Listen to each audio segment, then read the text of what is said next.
Burstein, visiting assistant professor in the Department of Political Science and Israel Institute fellow at the University of California, Irvine.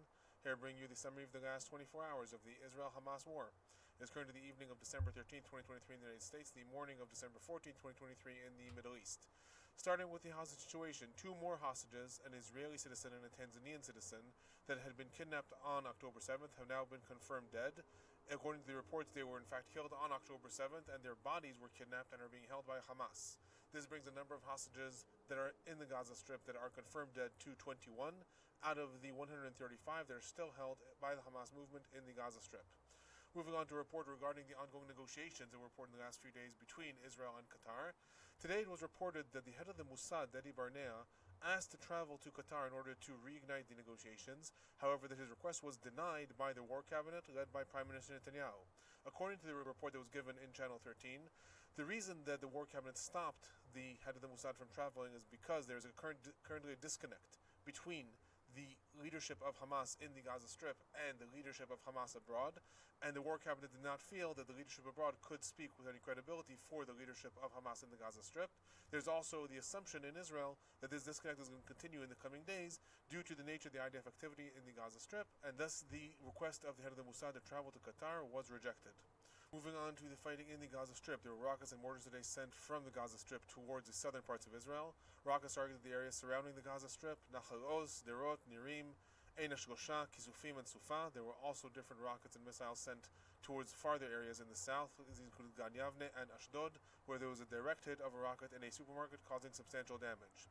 Moving on to the fighting in the Gaza Strip, there were substantial aerial bombings today reported in the Jabalia refugee camp in the northern parts of the Gaza Strip, as the IDF continued its attempt to take over the camp and move further and further into this enclave city. In Sajaiya, 9 IDF soldiers were reported killed in an elaborate Hamas ambush that was carried out in several waves. Among those that were killed are top members of the IDF's Golani Brigade, including Colonel Tomer Greenberg and Lieutenant Colonel Yitzhak Ben Bashat. According to the reports, the forces entered a compound of 3 buildings and were hurt in an explosive device and in ambushes that Hamas had set emerging from different tunnels. The communications between the forces and the rest of the platoons were cut off, and thus there was fear that they were kidnapped, and massive amounts of forces entered the area and were continuously ambushed. According to the reports, there were substantial gun battles that developed. 9 IDF soldiers were killed, as well as many more who were injured. There are also other battles reported throughout the city, with Hamas's Sajaiya brigade being reinforced with operatives from the Darj Tufah region, which is another region that the IDF has yet to take over in the northern parts of the Gaza Strip. According to different reports, the IDF hopes to complete taking over the Sajaiya neighborhood within the next 3 days. Other fighting was reported today in the north in the Beit Lahia area. According to a report, the IDF is surrounding the Kamal Adwan hospital in the city, following intelligence that Hamas is using the hospital for military purposes. According to Gazan health officials, the IDF sent messages to the hospital demanding that Hamas activity cease within 4 hours, while the hospital administration states that it has searched the hospital and there is no such activity, stating a dire situation in the hospital itself. That right now appears to be a standoff. Moving down south towards the Khan Yunis area, there were substantial gun battles reported in a school in the heart of Khan Yunis after Hamas operatives were held up inside. The IDF managed to take over the school, uncovering an underground weapons cache, as well as several tunnels from within the school itself. In addition, alongside the school, different lookout posts were found, and the entire area and the compound was destroyed by the Air Force after the IDF managed to take it over and clear it out. In addition, a tunnel array was also discovered within the region, and attacks were carried out against different Hamas outposts, all within this region within the heart of Khan Yunis. Amidst the ongoing fighting, the IDF Arabic spokesperson today called upon civilians in additional neighborhoods in Khan Yunis to continue to evacuate to safe areas, as the IDF plans to move into those neighborhoods in the coming days. Finally, there was also substantial IDF activity reported in the Bani Suhaila area, which is a neighborhood in the eastern part of Khan Yunis. Special forces and combat engineering units are reported to be operating in the area, and many intensive battles are also being reported. The IDF stated that it destroyed Hamas infrastructure and communications arrays in the Bani Suhaila area, as well as a command center coordinating different terror groups within the Gaza Strip. The IDF reported a total of 250 bombings that were carried out in the last 24 hours from the air, sea, and land throughout the Gaza Strip. Regarding casualties, as I stated, 11 IDF soldiers were killed in total, 9 as I reported in the Sajaiya incident, 1 more in the northern parts of the Gaza Strip and others in the southern part of the Gaza Strip, as well as many more were badly injured. The Palestinian Health Ministry is reporting that throughout this activity, since the war began, 18,608 Palestinians have been killed, 50,594 are reported injured, and there are upwards of 8,000 who are still buried under the rubble, many of them presumed dead. Moving on to the humanitarian situation in the Gaza Strip, in addition to calling upon residents of Khan Yunis to evacuate, the IDF Arabic spokesperson today called upon Palestinians remaining in the north to immediately evacuate from the northern parts of the Gaza Strip into safe zones in the Deir al-Balach area, which is a town in the central parts of the Gaza Strip that the IDF has not entered. He again called on them to not use the Salah ad-Din road near Khan Yunis and citing other corridors that would be open between the hours of 10 a.m. and 4 p.m. In addition, a humanitarian 4-hour pause was declared today in the Shvora refugee camp in Rafah, which is the most southern town in the Gaza Strip, to allow humanitarian resupplies to flow through the area. There are also reports that there are severe rainstorms throughout the Gaza Strip that are flooding many of the makeshift refugee camps, primarily in the south, but also the central parts of the Gaza Strip, creating further pressure on areas and contributing to people's inability to find shelter, to remain safe, or to have clean drinking water or food. White House National Security spokesperson John Kirby today stated that Israel will soon approve the U.S. request to allow the entrance of humanitarian aid through the Kerem Shalom crossing. So this is a crossing between Israel and the Gaza Strip and the tip with Egypt. The crossing in the past was the main crossing through which humanitarian aid trucks would enter the Gaza Strip. Since October 7th, it has been closed. In the last several days, Israel adhered to U.S. and UN pressure to open the Kerem Shalom crossing to allow trucks to be inspected there before they enter the Gaza Strip through Rafah. According to the White House National Security spokesperson, Israel is soon going to approve the U.S. request to open the Kerem Shalom crossing to allow the entrance of aid trucks directly through Israel. Regarding aid trucks, a total of 152 aid trucks carrying food, water, and medical supplies are reported to have entered the Gaza Strip in the last 24 hours, as well as 4 tankers of fuel carrying 129,000 liters of fuel. Moving on to the West Bank, the operation I reported yesterday in the town of Jenin and the adjacent Jenin refugee camp has continued for the last 40 hours. According to reports, the operation is still ongoing, with occasional aerial attacks against Palestinians engaged in confrontation as well. The IDF stated that it is carrying out mass arrests and it is uncovering lots of weapons caches and searching for different wanted Palestinians. Thus far, 8 Palestinians are reported killed and several critically injured throughout this entire operation. 20 are reported arrested and over 560 are reported stopped for questioning. The IDF has reported that it has uncovered 10 tunnel entrances and half of these have already been destroyed, and substantial weaponry has been confiscated.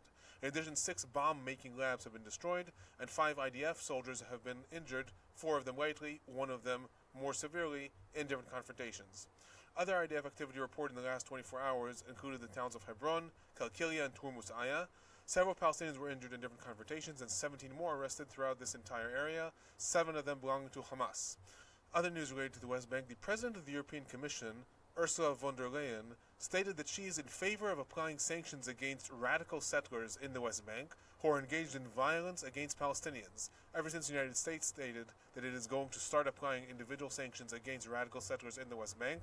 Different countries in Europe, among them Germany, Spain, France, and others, have said that they're going to consider this as well. And now the European Commission is also stating that they're in favor of this. Likely this is going to be advanced in the coming weeks. Moving on to northern parts of Israel, southern parts of Lebanon, there were continuous rockets and missiles sent from Lebanon, as there are nearly every day. Rockets targeted the areas of Rosh Nikra, the Upper Galilee, Shomron, the Western Galilee, Kiryat Shmona, and there were also reports of missiles sent towards Kibbutz Malachia. IDF retaliations involved both ground and air attacks against a wide range of Hezbollah infrastructure and military compounds. According to reports, most of these attacks occurred in the Aita Shabab region. Other news, Hezbollah announced that 2 more of its operatives were killed in the last 24 hours, bringing the total number of Hezbollah operatives that the group has claimed has been killed since October 7th to 103. The IDF claims that this is very, very conservative, and that the number is in fact far more operatives that were killed since October 7th. Moving on to some regional developments, AP reported today that 2 missiles were sent from Houthi-controlled areas in Yemen towards a ship called the Ardmore Encounter in the Bab el-Mandab Straits. According to reports, the ship was sailing under the Marshall Islands banner, and it was headed north up the Suez Canal, towards the Suez Canal, carrying oil and chemical compounds. The missiles missed their target. However, it was also reported that simultaneously a U.S. warship in the area intercepted a drone that was also headed towards it. Right now, the Houthis have not made any claims regarding this attack. Amidst other reports, though, that the U.S. is planning to develop an international maritime security force, Lebanese Al-Akhbar today quoted Houthi sources, stating that the Houthi Navy is on maximum alert and is prepared to fight any force that tries to stop it from enforcing its stance regarding any ships that are sailing towards Israel. Other regional news, Thomas Friedman today reported in the New York Times that there are ongoing negotiations between the U.S. and Saudi Arabia about continuing normalization deals with Israel in exchange for a defense alliance between Saudi Arabia and the United States. According to his report, Saudi Arabia wants the U.S. to pressure Israel to stop the war in order to also avoid radicalizing any young people in the kingdom, but also, since the kingdom states that while it would be happy to see Hamas gone, it also does not believe that Israel is capable of accomplishing this. According to the report, Saudi Arabia and the United States still believe that normalization deals could occur. However, for that, the war first has to stop. Moving on to some of the political and general trends that occurred in the last 24 hours, prominent U.S. officials are due to arrive in Israel in the coming days. These include the U.S. National Security Advisor Jake Sullivan, who's due to arrive tomorrow after meeting Saudi Crown Prince Mohammed bin Salman today. U.S. senior military officials, and then the U.S. Secretary of Defense Lloyd Austin is going to arrive next week.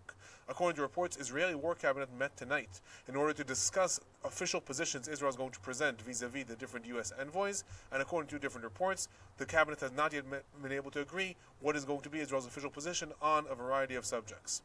Other news, a report in CNN today stated that according to the latest intelligence reports in the United States, between 40 to 49% of the almost 29,000 bombs that the Israeli Air Force has dropped in the Gaza Strip since the war began were not GPS guided. What this means is that these are quote-unquote dumb bombs without precise targeting. The head of foreign affairs in the IDF responded to this by stating that the IDF does not publicize the type of weapons it uses.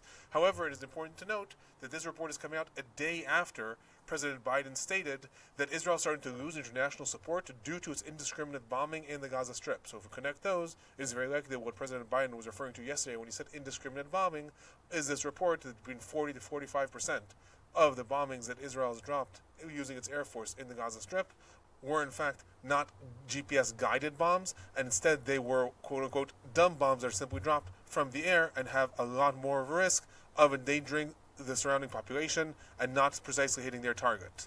Another report in the CNN today stated that despite pressure in the Democratic Party, the Biden administration does not plan on conditioning military aid to Israel on any condition that Israel would have to fulfill. Other news, AP reported today a poll that was carried out among Palestinians in the West Bank and the Gaza Strip. According to the report, in the Gaza Strip, this was carried out with interviews with at least 500 people during the week of truce several weeks ago. The poll shows vast support for Hamas's October 7th attack among Palestinians. Specifically, 57% of those in Gaza, 82% in the West Bank support Hamas's October 7th attack, and that Gazans were far more critical of Hamas than Palestinians in the West Bank. In addition, there was an all-time low reported in support of the Palestinian Authority. Less than 10% approve of the Palestinian Authority's activity, with over 90% calling the Palestinian Authority Chairman Mahmoud Abbas to resign. In addition, it was also reported that Marwan Barghouti, who is one of the prominent leaders of Fatah who was jailed by Israel since 2002, is still considered the most popular political figure among Palestinians in both sides, both in the West Bank and in the Gaza Strip. This fact about the popularity of Marwan Barghouti is especially important when it is considered in connection to the fact that Hamas has specifically stated that Barghouti is going to be one of the people that Hamas insists on releasing in the next stage of the hostage exchange deal. That at the time was seen as somewhat odd, since Barghouti is considered one of the heavy Palestinian prisoners. However, it was considered strange that Hamas would want to release the Fatah heavy prisoners as opposed to first demanding its own Palestinian prisoners.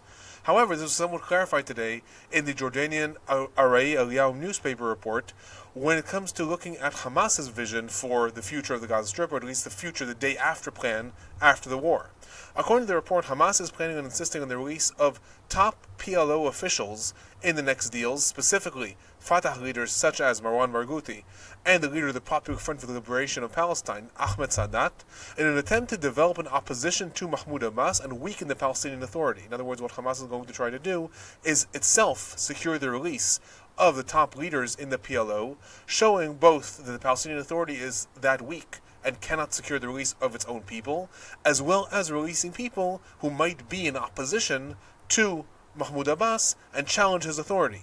According to the report, Hamas plans on rebuilding the Palestine Liberation Organization in the future and is trying to set up a different leadership that will not only owe Hamas as a result of being released from jail thanks to its activity, but will be leadership that, in general, Hamas may get along with better as part of its vision for the day after plan and what it believes is going to be some sort of unity between the Gaza Strip and the West Bank as it continues on. That is my report for the last 24 hours. I'll be back tomorrow.